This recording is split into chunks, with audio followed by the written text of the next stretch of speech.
இந்த கேரம் போர்டில் ஜெயிக்கணும்னா ஃபஸ்ட்டு என்ன இருக்கணும்? நமக்கு நம்ம விரல்களில் பலம் இருக்கணும். சரி, பலம் இருந்தால் ஜெயிச்சிட முடியுமா?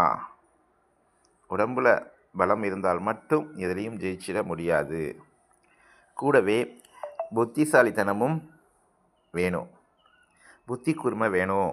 எந்த காயை அடிக்கலாம், எந்த காயை அடித்தா நமக்கு வெற்றி கிடைக்குங்கிற புத்தி கூர்மை வேணும். அடுத்ததாக பார்வை, உற்று நோக்கணும். உற்று நோக்கி குறிபார்த்து அடிக்கணும். அப்படி அடித்தா மட்டும்தான் நாம் ஜெயிக்கலாம். அதே மாதிரி விளையாடிட்டு இருக்கப்போ எந்த கவன சிதறலும் கூடாது.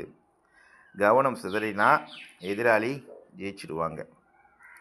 இது கேரம் போர்டு விளையாட்டில் மட்டும் இல்லை, நம்ம வாழ்க்கையில் ஒவ்வொரு செயல்லையும் நம்ம எதை நோக்கி போகிறோமோ அதில் தான் நம்ம கவனம் இருக்கணும்.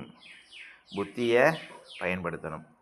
நம்ம உடல் பலத்தை மட்டும் நம்பி எதையும் ஜெயிக்க முடியாது. புத்தி கூர்மை வேணும். புத்தி கூர்மையால் மட்டும்தான் எதையுமே ஜெயிக்கலாம்.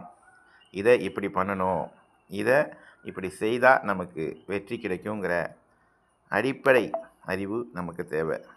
எதையும் யோசித்து பண்ணினா நிச்சயமாக நம்ம நினச்சதை சாதிக்கலாம்.